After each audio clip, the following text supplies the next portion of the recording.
Hello everybody, welcome to my world. So in today's video, I'm going to be showing you how I took my hair from this to these beautiful waves slash curls. So if you're interested in knowing how to achieve this look at home with a flat iron, just keep on watching. So before I get started into the tutorial, I do want to mention a couple of things that I'll be using today that you might need as well. So first off, starting with this comb, I did use this already to part my hair, and you want to make sure you part your hair before you start styling it, just because your part will impact how the curls sit on your head. Then next up, I'm going to be using some heat protectant spray, which I definitely recommend because this is going to provide a protective barrier for your hair, and we are going to be using quite a bit of heat. So this is very important. So I'm just going to apply this, mostly focusing it at the bottom of my hair because that's where I'm going to be applying most of the heat, but I mean all over is good as well. I don't have a lot of product left.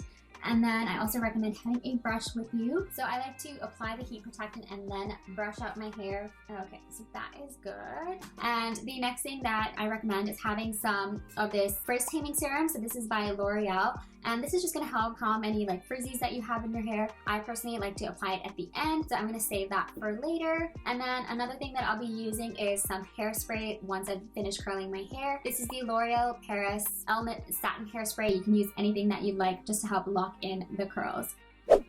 Now, I know a lot of people out there unfortunately struggle to curl their hair with a flat iron, and I think a big reason for that is the actual tool that they're using. So the one I'm going to be using today is this one. It is by Hair Art, and it's their H3000 ceramic straight iron, and I love this product for a few reasons. So first of all is its size. It is 1 3/8 of an inch wide, which I think is the perfect size for achieving very small, tight curls or larger, looser waves as well. And then as you can see, it also has these beveled edges, and that's just going to make it easier for it to glide down your hair and give very smooth curves, because if you have a straight edge straightener, you're more likely to have those dents in your hair. So definitely look for something with a beveled edge. Last but not least, it has this swivel cord, which is super helpful, because when you're curling your hair with a flat iron, there's going to be a lot of movement, a lot of twisting going on, and the cord is just going to move with you, which is very helpful, and you don't have to worry about it getting tangled or anything like that.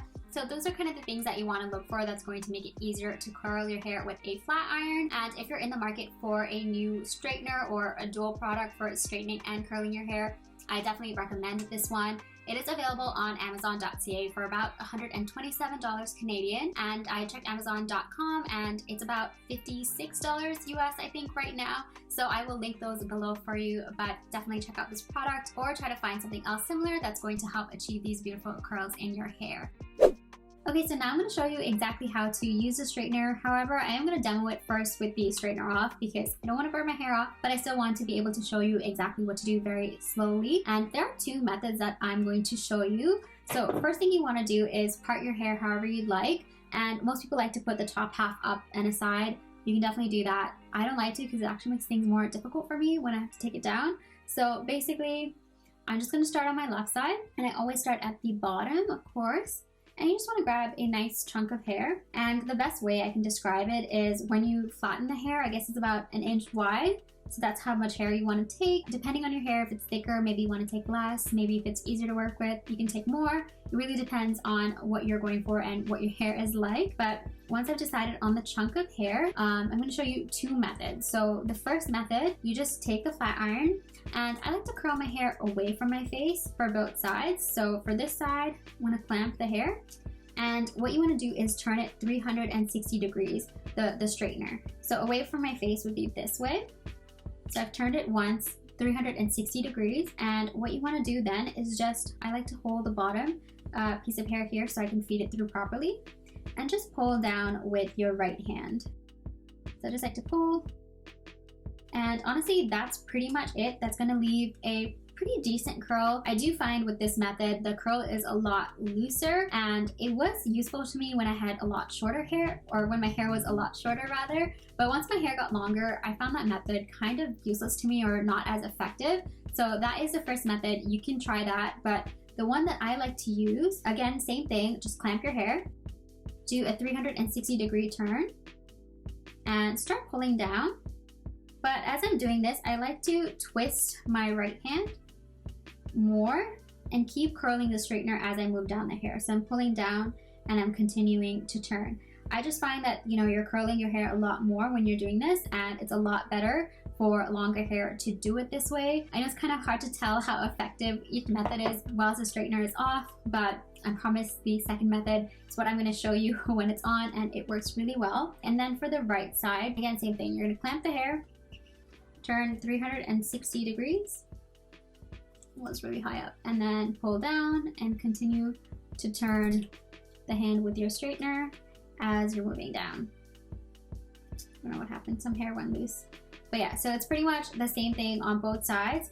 So that's all there is to it. Next thing I'm going to do is just turn on the straightener and show you actually how to curl your hair. Alright, so the straightener is on. I'm going to start with my left side. So I'm going to start at the bottom. So with the flat iron, I'm going to have to go a little bit faster because it is on and I don't want to burn my hair. I'm really scared that that's going to happen. Here we go. So again, clamp the hair, turn it once, and then start dragging down and slowly continue to turn as you're dragging down. Perfect. There's the end. And then what I like to try to do is grab the hair and hold it up. There we go. And then that is the full curl. As you can see, it's a little bit looser up here and it's a little bit tighter at the bottom. That all depends on how fast you move the curler as you're turning it. If you move a little bit slower, it's going to give you this looser curl, and if you move a little bit faster, it's going to give you this tighter curl. I do recommend, if you have hair like mine or heavier hair, longer hair, that you start with a tighter curl because it is going to drop. Even though I use hairspray, it drops really quickly in my hair. So I'm going to leave this, but I might try to do the rest of them a little bit tighter. So once I'm done, I'm going to move that to the back. Something I did want to mention is that there's a lot of steam appearing whilst I'm curling my hair, which somehow I didn't even notice when I was filming, but I think that might be because I washed my hair that morning and there was probably some moisture remaining. So make sure your hair is completely dry, and if you see steam, maybe turn down the heat a little and just make sure you're not burning your hair off. Anyways, for the rest of my head, I'm just going to fast forward through the footage of me curling my hair and then show you what it looks like when I'm done.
Alright, so I think I've got everything. This is what it's looking like. Not bad for the first go. If you guys don't mind, I'm in my sweats today. I'm just gonna fix up a few pieces that I feel need to be touched up, and then I will show you how I do my bangs.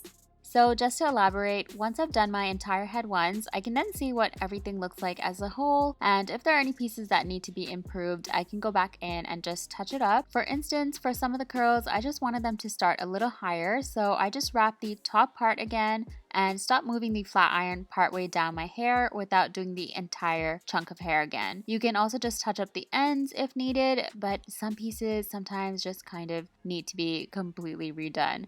But it's still the same technique, so I think you probably get the idea. So I'm just going to skip past this part. Now I'm going to show you how I finish off with my bangs. All I'm going to do is just do a very, very slight curl. So just do the same thing except like a half, just a half, or one turn I guess. Just do the one turn and pull. Yeah, there you go, that makes sense. And that's what it looks like, not bad. The end doesn't look great. It also doesn't look great because I cut these bangs. If you've seen my video on cutting curtain bangs with Brad Mundo. Clearly I didn't do a good job, but oh well. So I'm just gonna do like a half turn or like one turn and pull, I guess. Hopefully that makes sense. Oh, see, there's a little dent. Let's just try that again. So I'm just gonna flatten it. Shoot, I kind of messed it up, but oh well.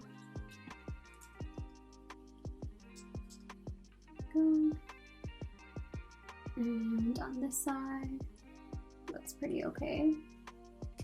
Turn the end again. Of course it's going to loosen up throughout the day, so that won't be super tight like it is now.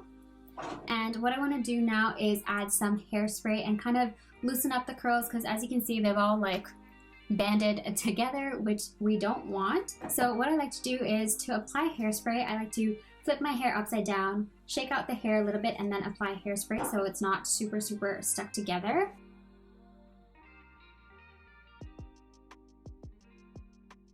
Just want to shake it and then apply the hairspray. And I like to put a lot. It can get a little bit like chunky if you don't like that feeling. It will feel like that a little bit, but you can always brush it out. So there you have it. That is what the hair looks like. So it's a little bit more separated, and you can pull them apart a little bit more if you would like. Probably should have done that right before I sprayed my hair, I forgot. Yeah, that is pretty much it. It is a little bit frizzy, so I'm gonna put a little bit of the Frizz Taming Serum. I'm just gonna take off my rings. The other thing is my hair is super frizzy because I washed it this morning. Usually I find on the first day my hair stays really frizzy right after I've washed it, and it's not until like the next day that it really like settles in. So I'm just gonna take a little bit of this, and I just need to take about 2 pumps, spread it around my hands really well, and just apply it. I'm just gonna take a comb, just flatten out the frizzies at the top. So once I'm done adding in the Frizz Taming Serum, that is pretty much the final look. Here I'm just pulling apart some curls so that it looks a bit more full. This is usually how I wear my hair on the first day, but if you want a more softer look where it's a bit more of a wave rather than a curl and the hair is a bit more flowy, I suggest taking a comb or a brush. I used both, and gently brush out the hair. You want to make sure you work your way from the bottom to the top so you don't tangle your hair. And yeah, once that's brushed out, it's going to leave you with much looser, softer waves, and this is usually what my hair looks like on the second and third day, which I think I actually prefer, but let me know in the comments which style you think looks better. So there you have it, guys. That is how I curl my hair with a flat iron. I really hope this video was helpful for you. If it was, please make sure you leave it a like. If you have any questions, comments, or concerns, please leave them down below. And if you want to see more from us, make sure you subscribe and turn on your notifications. That way I can catch you in the next video. Thanks for watching. Bye.